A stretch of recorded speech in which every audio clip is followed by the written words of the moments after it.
The reason I'm doing this is for three things.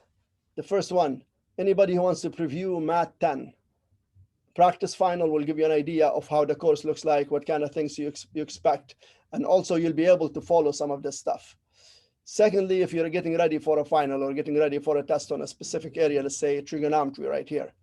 And the third thing, and the most important, because of the pandemic, the schools are not able to cover the whole curriculum. We're finishing a course in 10 weeks. Some schools, they're even doing it in 5 weeks. This is not enough time to go into depth with the course. And this here will complement what the schools are doing. And that way, when our kids or your kid go to school next year, grade 11, math, they'll have a better background and better understanding of Math 10 to be comfortable and succeed in grade 11 and you know, math and sciences and grade 12 as well.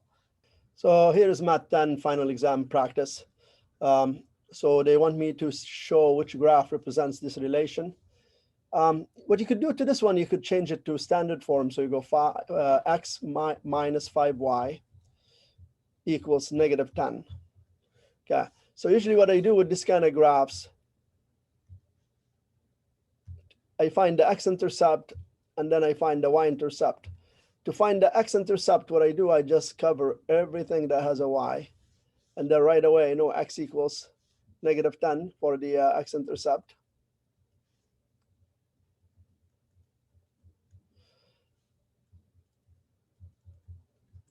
And for the y-intercept, what I do, I cover the x now.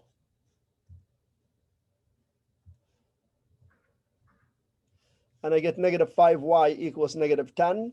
So y must be positive 2 because negative 5 times positive 2 gives me negative 10.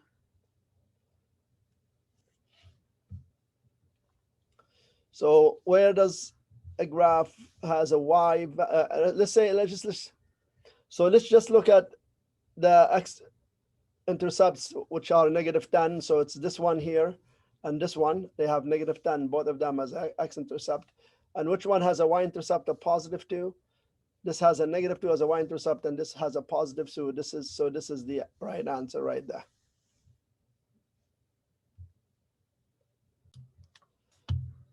So here in this one, which of the following represents the linear equation graphed above? So which of these equations? So now let's just look. First of all, I think we should look for the slope first thing. So if you're looking for the slope first thing, just take 2 points. It doesn't matter. So if I want to take this one right here and this one, then I just make a triangle.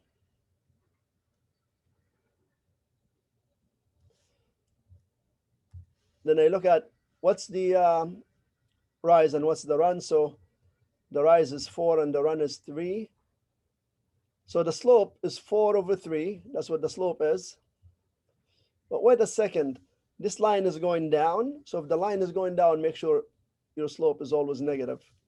So now, which one from here represents this? So we got to do a little bit more. So now definitely it's not this because this is the slope is 4 over 3. This is written in the y equals mx plus b form, where m is the slope. And so m is 4/3, supposed to be negative 4/3.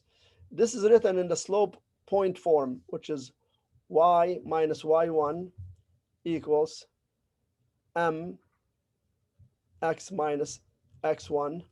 Now, definitely the slope is negative 4/3, which is this one that agrees with what our findings here.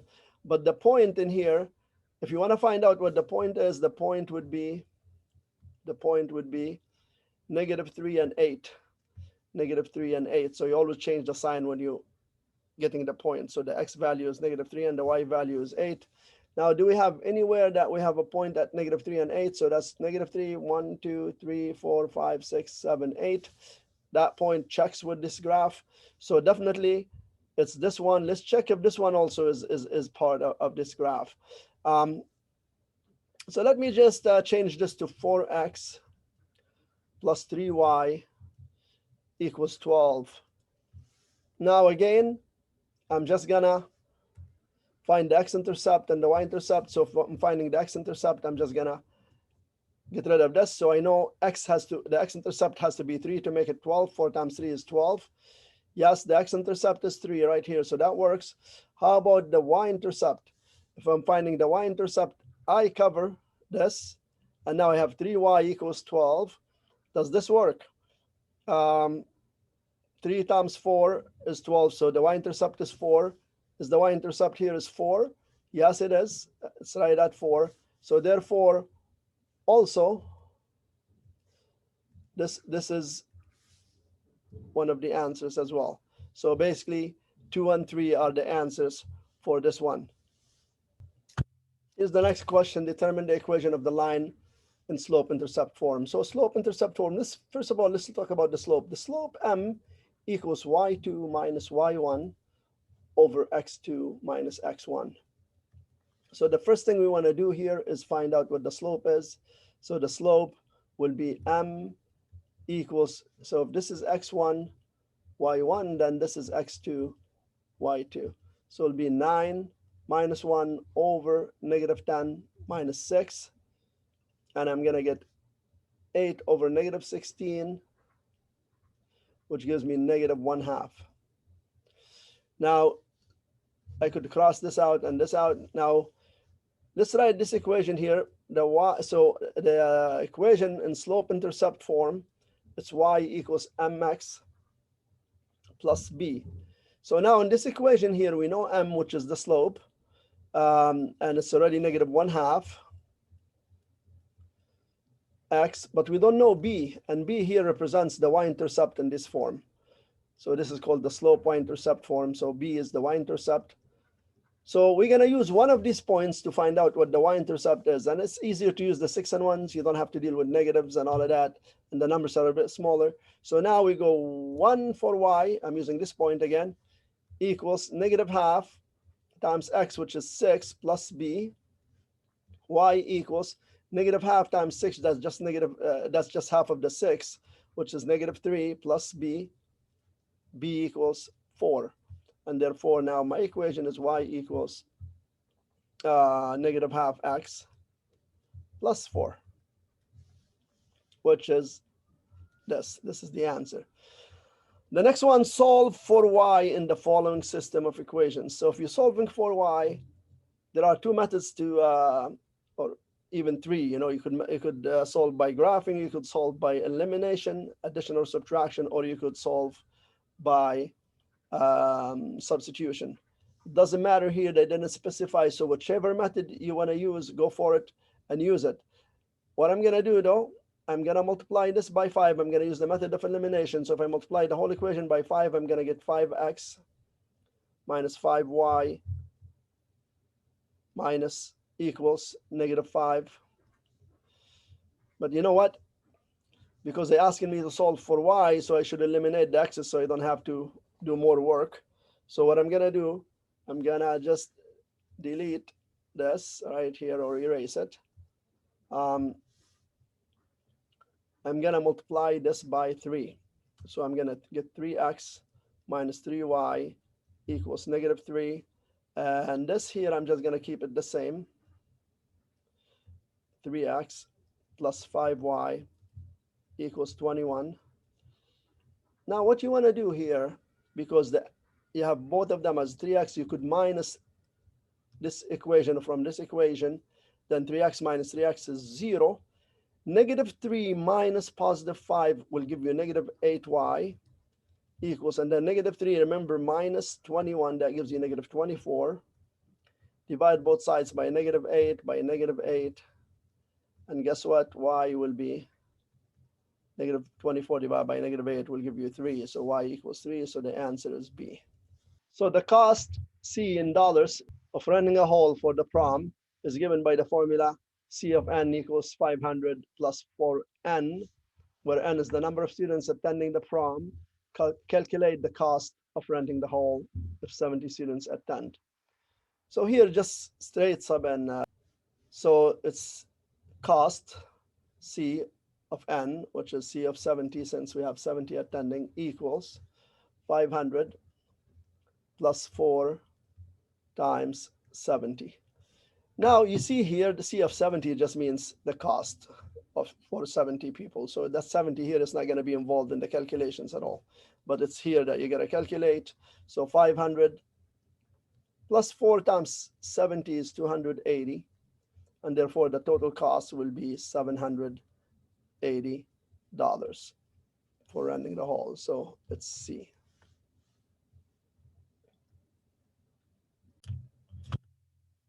Here's which of the following statements are true. Root 4 equals 2 since 2 times 2 is 4. Yes, that's true. Root 8 is 4 since 4 plus 4 is 8. That's wrong. The square root is always we're looking for a number. When you multiply it by itself, you get that number. So here 2, when you multiply it by itself, you get 4, and that's what it means right there. Cube root of 27 equals 3. Since 3 times 3 times 3 is 27, that's true, because cube root means which number, when you multiply it by itself 3 times, gives you that number in there. So 27, that's good. How about the cube root of 81 is 9? Definitely 9 times 9 times 9 is not going to give you 81. And the cube root means 3 9s multiplied by themselves, not 2 9s. So this is wrong. So the answer here is 1 and 3, and it's going to be A.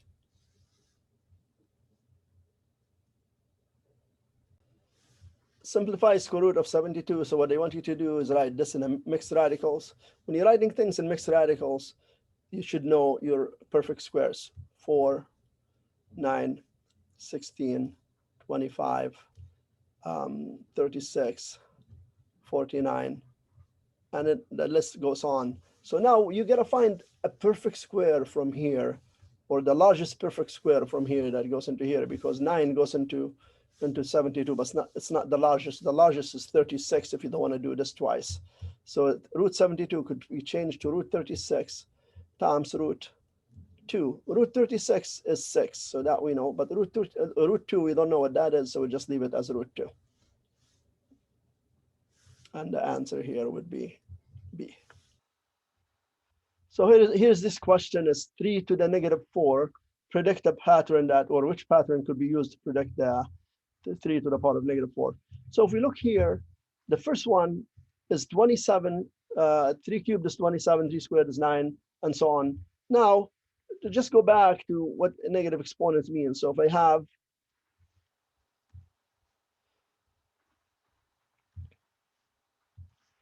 I have x to the negative a, I could change this to 1 over x to the a. So if I want to make the exponent negative, if I want to make the exponent, so if I want to make the exponent positive, all I need to do is just take the x, go 1 over x instead, and now the exponent becomes positive. The same thing there, so this will become 1 over 3 to the power of 4. Now, as you see, that's what they've been doing in A, and the rest of them here, definitely 3 squared is not 6, 3 cubed is not 9, so there's a mistake, but this one is the right answer, A. And then if we want to look at the other one, just to make sure that they're also wrong in there, then just scroll up, and definitely here, 3 to the negative 4 would not be negative, or 3 to the negative 2 is not negative 9, because it would be 1 over 3 squared, which is 9, and so on. So here we go. The answer for this one is just A. Next one.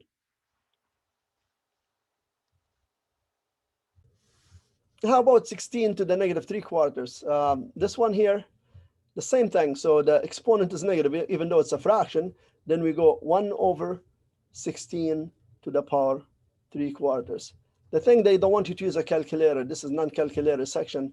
So you have to know how to change radical exponential form to radical form.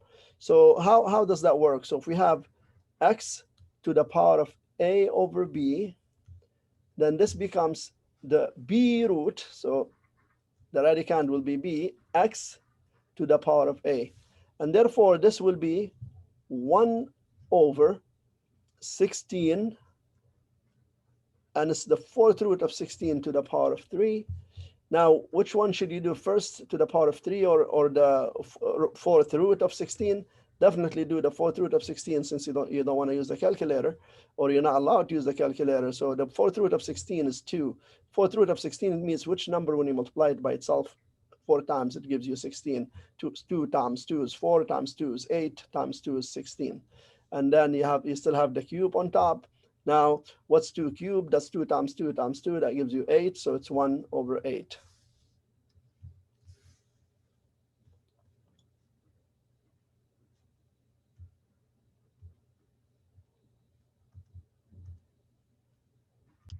So here's another question. Always when you're doing multiple choice questions, you could just look and compare graphs and stuff like that. So here they say Jim delivers a newspaper. He gets paid $10 for every day of work, plus 5 cents for every paper he delivers. Which of the following graphs best represent Jim's possible income for one day? So so right away I want to cancel this, because he starts at $10 and then it seems like his salary goes down after the number of papers that he delivers. So, the more papers you deliver, your income should increase, not decrease. So this one goes off. Now here, I'm going to ignore this one as well. Why? Because here they started him at 0. See this, when time was 0, or when the number of papers was 0 that he delivered, he had 0. But the thing is, he gets paid $10 for every day of work. So as soon as he goes to work, he should start at 10, So we eliminated these two. Now we have these two to figure out which is going to give me the right answer. So the income in dollars here, remember the income in dollars, and this is the number of papers he's doing. So here it shows me that when he did 10 papers delivery, so almost got up to $50. If he makes 5 cents per paper, then he'll be making on 10 papers, he'll be making 50 cents. So he would be, after 10 deliveries, he would be going to $10.50. So definitely this is misrepresentation. Now let's look at this to confirm it's the right answer, and I know it is. 50 papers. See, now he delivered 50 papers. 50 papers times 5 cents, that's 250 cents, which is $2.50. And it seems like after 50 papers, he's getting to about $2.50 right there, because that's 11, 12, 13, 14, $15. So, again,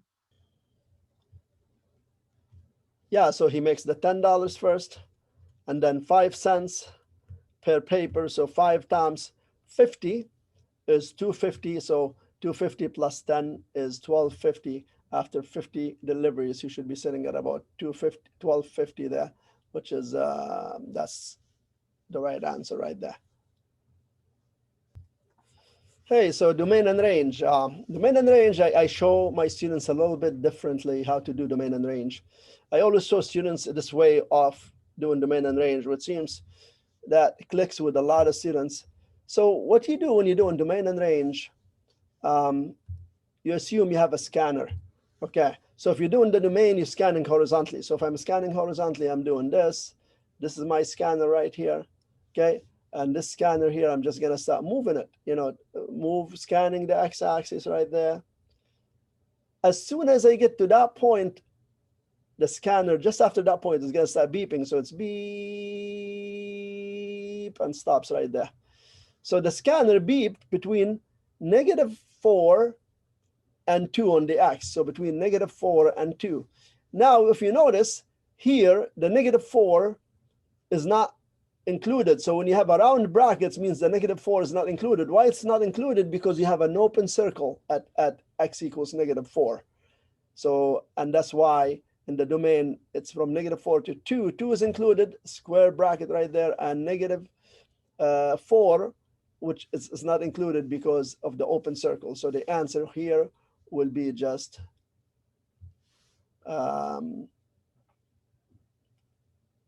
A, between -4 and 2. Which of the following relations are also functions? This is very easy to do. All you need to do, just make sure you go to the graphs and draw a vertical line everywhere. And if your vertical line touches more than once, it's not a function. So definitely this would be a function because it only touches once. Now here, if you graph a vertical line, it touches more than once, there and there, and therefore this is not a function. How about here? Anywhere you draw a vertical line, it only touches once, so this is also a function. How about here? It seems like to be a function till we hit right here, see?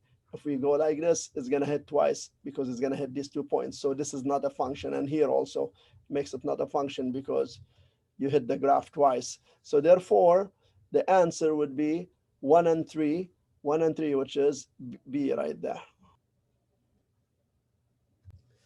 So here's some giveaway questions. Find the slope.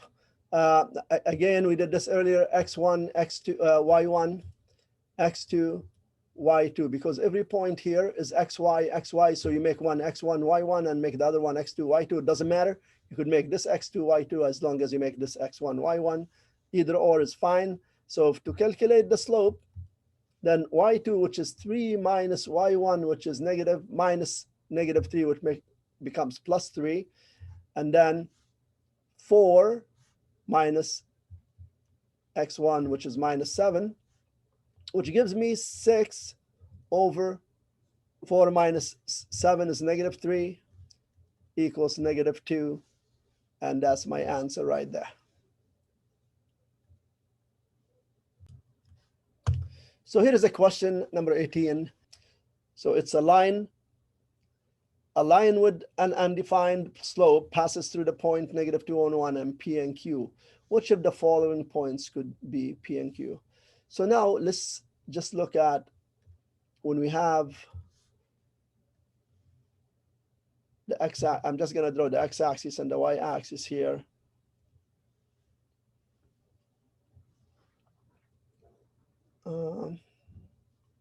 And I'm going to plot my point that they given me. So the point that they gave me is negative 2 and 1. So negative 2, which is right here, and 1, which is right there. So my point is right there. Now, if you remember, undefined slope, it's always a vertical line that gives you an undefined slope. So now you got to find a point that has the same x coordinates. So for instance, this here, I'm just going to use a different color. The negative 2 and 0, if I plot it, it's right here. And then I could graph a vertical line right through these 2 points. When we have a vertical line, the slope is undefined. So this should be your answer right there, which is the negative 2 and 0. How about here's okay. So here's another point that they could throw you off with. So they gave you 0 and 1, which is right here. And you have that point already. Now these will make a horizontal line. And the slope of a horizontal line, m of the horizontal line is 0. So the slope of horizontal line is 0. Vertical line, the slope is undefined. And that's why the answer is negative 2 and 0, because they make a vertical line right through there. So use the graph below to answer question 19. Cost of hiring an electrician versus time.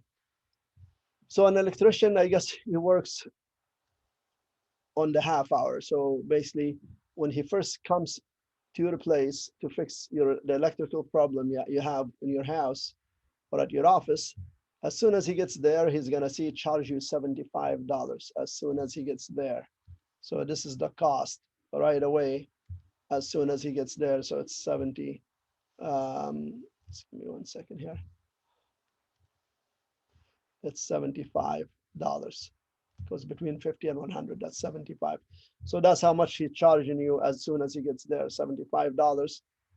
Now, what's the cost if he spends 8 hours there? So 8 hours. So now they only gave me up to 5 hours. So what I have to develop is an equation from here. So the cost would equal my y-intercept, which is at 75, plus, now we got to figure out what's he costing per hour, what he's charging per hour. So if I take this point and this point, and I'm just going to make a triangle right there, and right there. Now, if I look at, this is 1 hour spent, and then from here to here, So he charges $50 an hour. If you look at between 75 to 125 is $50. So he's charging $50 per hour, $50 per hour for his time. So now you just use the formula. So cost equals 50 times 8 plus 75. 8 times 50 is 400. 400 plus 75 is 475. And this is your answer for that one. Now here is another question right here. Which of the following relations could be produced by y equals 2x, 2 over 5x minus 6? So here my y-intercept is -6, and m, the slope, is 2 over 5, because this is in the slope y-intercept form. Now, as far as the graph is concerned, we have a -6 right here, which is my y-intercept. And then my slope is 2 over 5, except here the slope is -2 over 5, not positive. So this would be not representing that. Because if the line is going down, always know the slope is negative. If the line is going up, the slope would be positive. So this has a negative slope. So you don't even have to figure out the slope. Since here the slope is supposed to be positive and this line is going down, which means representing a negative slope, you could reject it right away. Anyways, the next one, they're giving you points. If you sub them into here and see if they give you that. So 15 times 2/5, 15 divided by 5 is 3. 3 times 2 is 6. 6 minus 6 is 0. That works for this one. How about 10? 10, that's 2. 2 times 2 is 4. 4 minus 6 is -2. That works. How about if we put in -5? -5 divided by 5 is -1. That's -2 minus 6 is -8. That works. -10. -10 times 2 over 5. That's -2 times 2 is -4 minus 6 is -10. And that works. So definitely this represents this equation right here. I do my fractions really fast. Take your time and do it the way you like. But here is 2/5. I'm just gonna do one of these. Okay, when I have 2/5 and I'm subbing in the -10, let's say for the x minus 6. So in this equation right here, trying to find y. When you have multiply a whole number by a fraction, all you're doing, you're just reducing. This goes to 1 and this goes to -2. Because when you multiply in a whole number times a fraction, you reduce the whole number with the bottom of the fraction. So that gives you -2. 2 times -2 is -4. -4 minus 6 is -10. Also for me, how I look at it, this is how I do it in my head. 2 over 5 times -10. I go -10 times, sorry, I go -10 divided by 5 gives me -2, and that's what I multiply there. That gives me -4 minus 6 is -10. So fractions, I wish in middle school teachers spend a little bit more time to make fractions a bit simpler than what students think, and we see this all the time. As soon as students run into a fraction, they run into their calculator. They're trying to find, a fraction button on their calculator, and they struggle with the multiplying and adding and dividing, subtracting fractions. This shouldn't be that way. Fractions are as simple as other numbers. If we spend a little bit more time in middle school, and this is a sincere advice, like we have to really put an emphasis on doing fractions in middle school and make fractions as easy as they're supposed to be, instead of a lot of students coming out from middle school thinking fractions are monsters. Okay, next question. So determine the slope of the linear relation. Now, this here is written in general form. So the general form was always represented as ax plus by plus c equals 0. A here is the 3, B is the 5, C is the 15. So this we call it a general form of the linear equation. Linear equation means an equation that gives you a straight line. General form of the linear equation. Now, for us to find out what the slope is right here, we need to change this into y equals mx plus b, which is the slope, y-intercept form. So to be able to do that, then I have to isolate the y. To isolate the y, I'm going to keep 5y on the left side of the equal sign and move both of these to the other side of the equal sign. When I move the 3x, it becomes negative 3x. And when I move the 15, it becomes negative 15 as well. You change the sign as you move them around. Then divide both sides by 5, you know. And as a matter of fact, since they're asking me what's the slope, I don't even need to worry about this. The slope is already right there. It's negative 3 over 5. That's what m is. So the answer is C.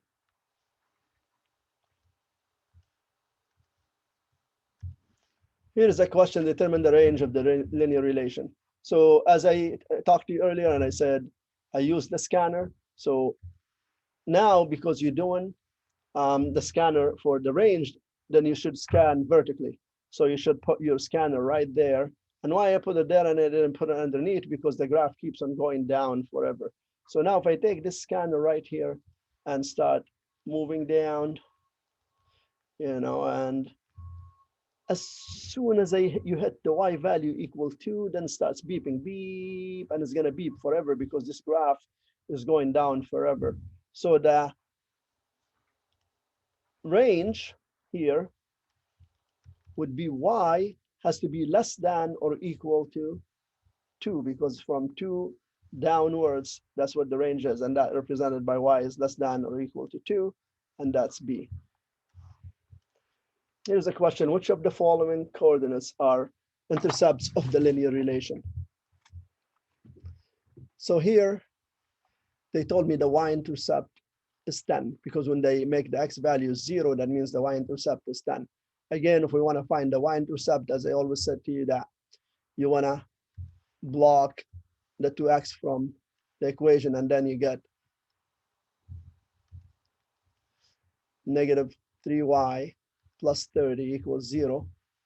Move the 30 to the other side, negative 3y equals negative 30. Divide both sides by negative 3 by negative 3. You get y equals 10. So the y-intercept is definitely 10. So that is correct. Definitely here they say the y-intercept is 2/3. That's wrong, because when you sub in 0 for x, that's gone, blocked. And then we ended up getting 10 for the y-intercept. And they say in the x-intercept is negative 10. So if you're finding the x-intercept, what you do is you do block the y, you know, because you're making this y 0. So all of that thing is gone. So just block this right here. And then if we do this, then the x-intercept will be 2x plus 30 equals 0. 2x equals negative 30. And then divide both sides by 2. And x equals negative 15. And therefore, this is the answer. How do I know this is the x-intercepts, the negative 15 and 0? Why is it an x-intercept? Once they write a coordinate and they write the y value to be 0, then you know they're finding the x-intercept, because only on the x-axis the y value is 0. Also, only on the y-axis, the x value is 0. So if they give me a coordinate and they write 0 at the beginning, I know you're finding the y-intercept. If they give me a coordinate and they're writing 0 at the end, then I know they're finding the x-intercept. So in this question right here, they're asking you to find the equation of the parallel line to this line right here. So we have another line that's parallel to this one, and they want me to find the equation. So if it's parallel, then I know their slopes will be the same. So therefore, my other line will be y equals 2 over 5x plus b. So now we know the slope, but we don't know the y-intercept. X and y, you know, they're variables. They keep on changing as you move along the line, x and y. But the b, that's what we always need to find, because they're asking us to find the slope and the equation, determine the slope intercept equation. So the slope intercept is this kind right here. And so to find the intercept, they're giving me a point on this line right here. This point is not on this line, it's on the line that we're trying to find. So therefore, this is x and y. And you know what? Because the x value is 0, then they already told me what the y-intercept is. Every time that the x value is 0, that means that this y is the y-intercept right here. So we could made our life easier, so we don't have to do any calculations. Plus 5, and that would be D right there. So here's a question: line A and B are perpendicular and have the same x-intercept. The equation of a line A is x plus 2y minus 4 equals 0. Determine the y-intercept of line B. So line A, that's the equation for line A. So line A, the equation is x plus 2y minus 4 equals 0. They say in both lines will have the same x-intercept. So the perpendicular line, this is the perpendicular line here, will have the same x-intercept as the this line right here. So basically the x-intercept, the y value will be 0, and we're trying to find x-intercept. To find x-intercept, you go to line A and do that, find x-intercept from here. So if you're finding the x-intercept, x plus 2 times 0, so that's just cancels. You don't even have to worry about that. And you get x minus 4 equals 0. So anytime you're finding the x-intercept, usually I just block the 2y and then solve from there, x equals 4. So I know the x-intercept here is 4 as well, because both of them have the same x-intercept. What else I know? I know their slopes will be the negative reciprocal of one another. So now what's the slope of this one? I'm just gonna take this right here, and I'm gonna use maybe a different color so we could see it on the dark here. So I'm taking the x plus 2y minus 4 equals 0, and I want to find the slope. To find the slope, you have to solve this for y. So 2y, move the x to the other side, so negative 1x plus 4, divide both sides by 2, and therefore y equals negative 1/2 x plus 2. Now the slope of this line here is negative 1/2, so m equals negative 1/2. Therefore, the slope for the perpendicular line would be positive 2, because the perpendicular lines have the negative reciprocal slope of each other. So if this is negative 1/2, then the other one will be positive, and then you flip the 1/2 and make it 2/1, which is that, just 2. Yeah. Now they say determine the y-intercept. To determine the y-intercept, maybe I should start writing the equation here, which is y equals mx. I know m plus b. Now I'm going to use this point as x and y to solve for b. So now if I sub in 0 for y and then the 4 for x plus b, which gives me 0 equals 8 plus b, move the 8 to the other side, you get negative 8 equals b. So the y-intercept is negative 8, and the answer is A. This is a tougher question than the rest of them. This is the toughest it would get with this kind of linear equation questions. Now, which of the following systems of linear equations has a solution of negative 3 and 4? Honestly, I think this one, you just go ahead and sub in the numbers. So if you sub in negative 3 there, you get negative 6. You sub in 4 there, you get negative 12. Negative 6 minus 12 doesn't give you 6, so that's definitely not it. Let's sub it in here, negative 3. And it's not going to work here because it didn't work for that one, and this one is the same. Now let's go here. So if you go 2 times negative 3 plus 3 times 4, does it give me 6? So that's here, negative 6 plus 12. And yes, 6 gives me 6. So it works for this, but it has to work for the other one as well. So for the other one, we got y is 4 equals 3 times negative 3 minus 13. For this one, so you get, because I'm just subbing in this point again for in here for the x and the y, and here I'm gonna get negative 9. Negative 9 minus 3, negative 9 minus 13 is negative 22. So that's not gonna work. So that's not gonna work. So it must be D.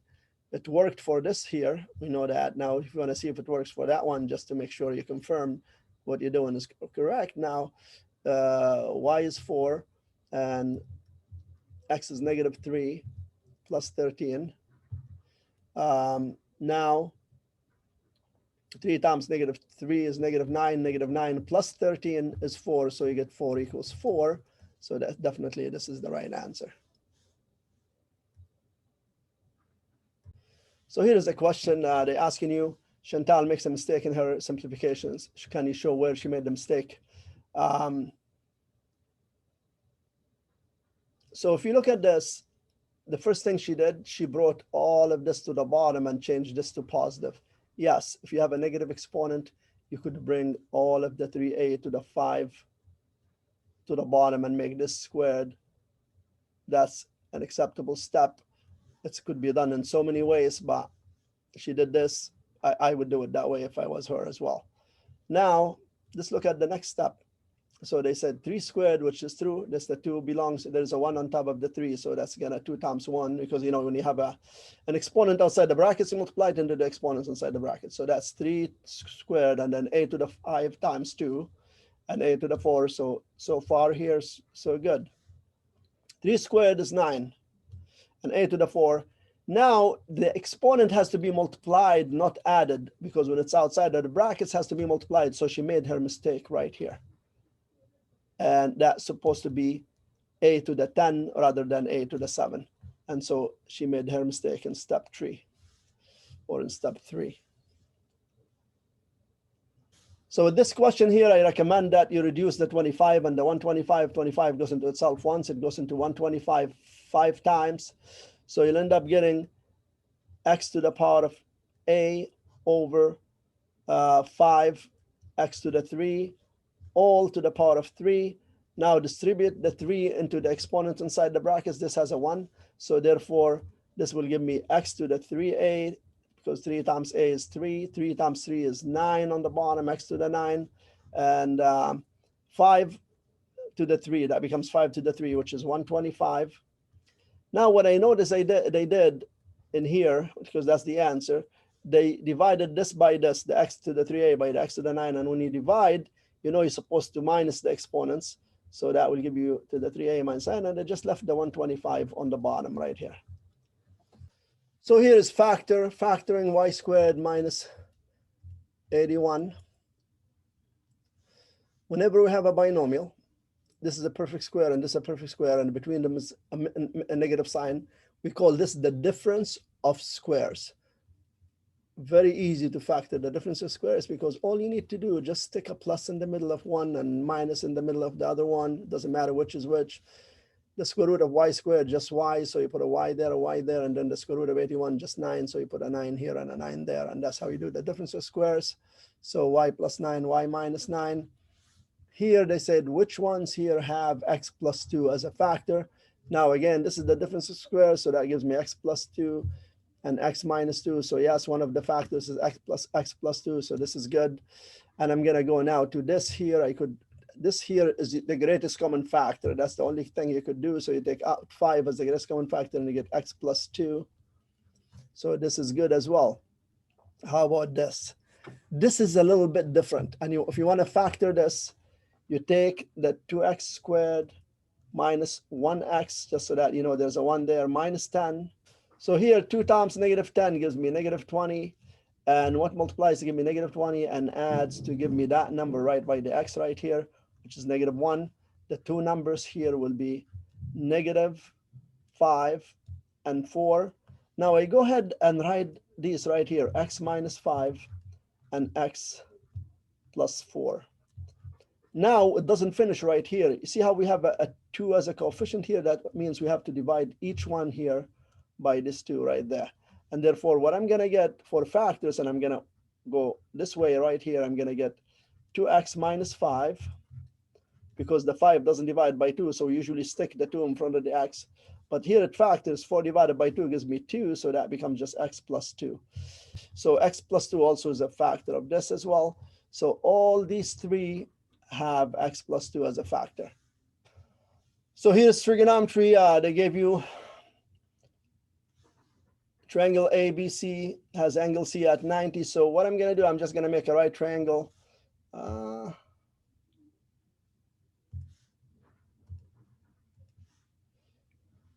right angle triangle.